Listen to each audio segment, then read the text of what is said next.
Today on Open Minds UFO Report, experts chime in on the Puerto Rico UFO video, the anniversary of the famous Exeter UFO sighting, and a man videotaped sneaking up on Area 51 security trucks. Your Open Minds UFO Report starts now.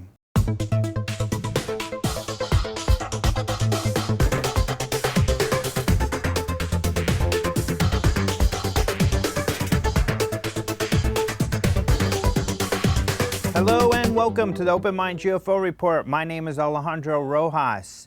Since the release of a report analyzing a UFO video allegedly captured by a Customs and Border Patrol aircraft using a thermal imaging camera, online UFO researchers have shared a lot of opinions. Several have come up with their own alternate theories. A few experts have also shared an opinion, and they support the findings in the report. The report was authored by a group of UFO researchers with backgrounds in science and technology who have posted their findings on a website called the Scientific Coalition for Ufology, also known as SCU. We covered the sighting and the report in more detail on a recent episode of the Open Minds UFO Report. Robert Powell, one of the authors of the report, who is also the Director of Research for the Mutual UFO Network, also known as MUFON, says they have heard from a French organization called the Aeronautical and Astronautical Association of France. They are an important mainstream organization in Europe, similar to the United States American Institute of Aeronautics and Astronautics. Powell says they have been impressed with the SCU's findings, and they also do not have an explanation for the object in the video. Another expert who has offered an opinion on the report is Dr. Richard Haynes, a former research scientist for NASA. He told Billy Cox of the Sarasota Herald-Tribune, "For a number of reasons, I don't believe it is a hoax. It does deserve a lot more serious study for what it may tell us about small volume, generally globular, i.e. contained, dynamic heat-emitting resources."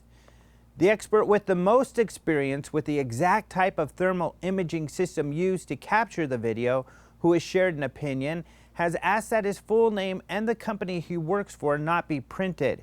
OpenMinds.tv did have access to his name and personal information, and we were able to confirm his identity and experience. However, he says he still works on government contracts and did not want to jeopardize his career. But he and his colleagues do find the video fascinating, so they wanted to share their expertise. The expert's name is Dave, and he says he is an infrared technician that is quite familiar with government FLIR systems, including the one in question. He says, "I have 10 years of experience with infrared systems. I have viewed thousands of hours of combined live and recorded video." In regard to the UFO, Dave says, "The absence of any obvious propulsion system and the heat it generates is quite fascinating. The object's movement is atypical to what I generally see in infrared video. It moves more like a projectile." Mark D'Antonio, MUFON's photo and video analyst, says he thinks the object might be a balloon. One of the main arguments the SCU researchers make that they believe rules this out is the speed the object is moving. However, D'Antonio says they got the speed wrong. He says the object is closer than it looks, and when the object appears to go behind trees and other objects, it is actually a system anomaly. D'Antonio says he works with thermal imaging systems and has seen these sorts of video anomalies before. Dave disagrees. He says, "I've watched balloons in the sky with IR before, and they act differently than what is presented in the video." Dave says compared to the other heat sources in the video, such as the cars and the planes on the tarmac, this object is much too hot to be a balloon. Dave also addresses the video anomalies. "As far as the object fading in and out, I don't quite get what the gentleman is referring to." Dave continued, "I would think it would be safe to assume that if the object was to fade in and out, it was behind trees, fog, buildings, etc." Another theory that has been put forward is that the object is actually a bird. The most thorough argument to this theory has come from a paranormal investigator by the name of Chris Pajani. She posts her analysis on her website, You Debunked It. Similar to D'Antonio, she feels the SCU group got the speed wrong. She believes the object is closer, moving more slowly, and she also believes that wings can be seen in the video. Her theory also explains a strange part in the video where the object appears to split in two. She says that the bird most likely landed on the water, and the water on the wings caused it to cool down and not be seen on the video. At that point, two birds took off, making it appear as though the object split in two. Dave agrees with Pajani that it would be difficult, if not impossible, to accurately determine the speed of the object. However, he says he and his colleagues still do not believe the object to be a bird. Dave says, "The truth is that the wings of the large bird are clearly visible to an IR camera. I know this for a fact because I see vultures, herons, osprey, and all sorts of birds in flight at work all the time. Even if it was gliding the whole way, it then would not be circular in appearance given the long wingspans of pelicans." Dave adds, "The first thing that pops out is the linear nature of the travel of the object. That's not normal to any bird I've seen. There doesn't seem to be any fluctuation in elevation as most birds do while flapping wings. There's no real change in direction. That's the weirdest part of it. Then there's the heat signature itself. What is circular travels in a linear direction and has no obvious moving parts or wings. At that heat, which is around the same heat as a jet engine or a car exhaust, not a bird." Richard Hoffman, another author of the SCU report, who we interviewed in a recent Open Minds UFO report, pointed out other reasons he does not believe the object to be a bird. What the witnesses are saying is that they see an object coming in from the water that's got a pink or a kind of a pinkish white light on it, right? How many birds do you know that have a pinkish white light? I haven't run across. The light goes off. The object continues to come in at a pretty steady pace, and it circles around, appears to circle around the airport. Oh, by the way, let's see, the airport stopped a flight. How many times do you stop flights from taking off due to birds? Don't you think that they're probably used to seeing birds? What bird do you know that's about, we figured that the size is roughly 3 to 5 feet in diameter of this heat that's coming off of this object. And there's a lot of changing of that heat structure as you look at that infrared video of the object. And you don't see wings flapping. Let's see, you have it going into the water if the speeds are all accurate. It's probably at about 100 miles an hour. And then at the same time, you've got this thing coming up and splitting into two.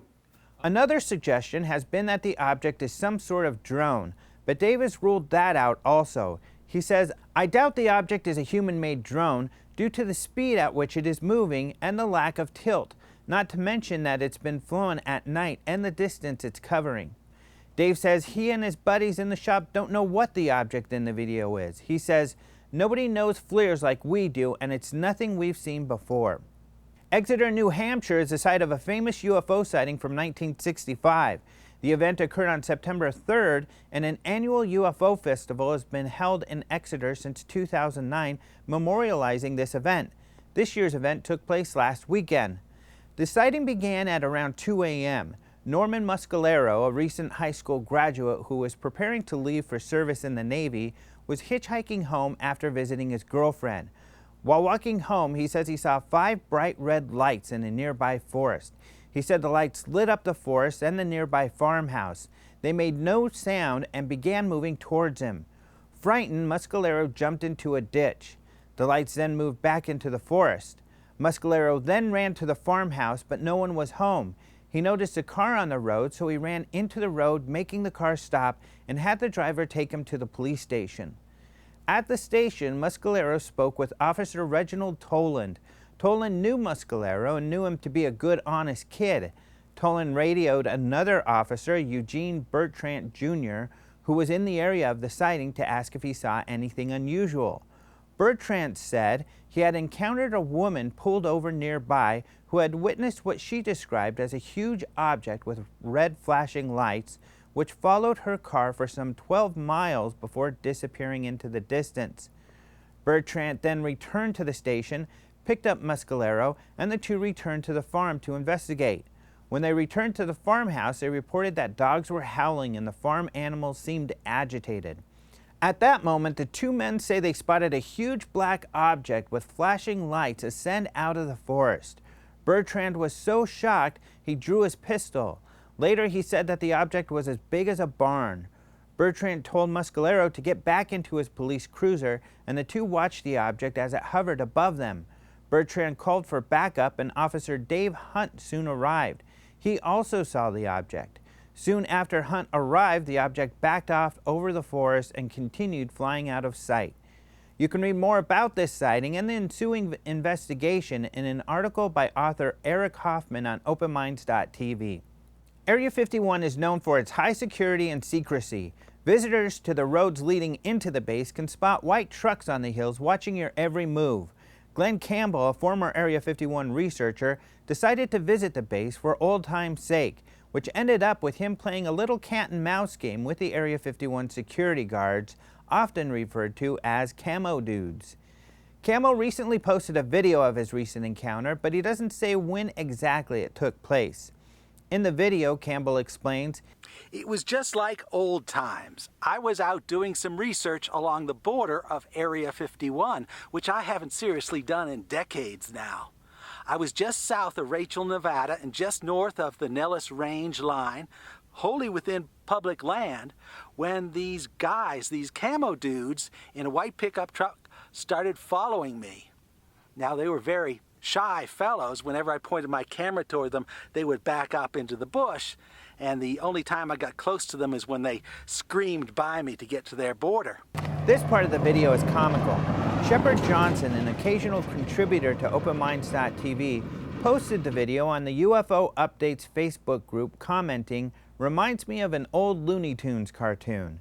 In the video, you can see the truck back up as Campbell films them, apparently attempting to hide behind a bush. Needless to say, their attempts to hide was not very effective. However, it gets even funnier.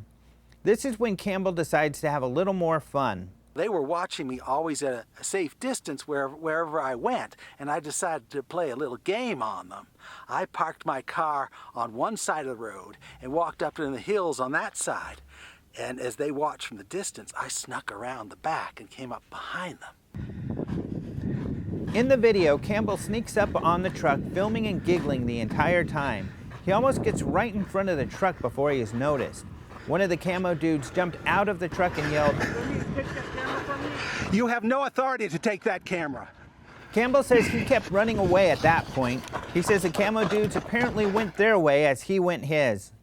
That's your Open Minds UFO report for today. You can find these stories and more at openminds.tv. We post fresh UFO news daily. You can also follow us on Twitter at OpenMindsTV, and you can find us on Facebook. Don't forget to register for the International UFO Congress, the Guinness World Record holding largest UFO convention. Early registration is open now, so reserve your spot at the lowest price available all year at ufocongress.com. Let us know if you enjoyed today's episode by liking the episode on YouTube and leaving us your comments in the section below. You can also download our podcast, Open Minds UFO Radio, on iTunes or at openminds.tv/radio. Thanks again for joining us today for OpenMinds.tv. I'm Alejandro Rojas.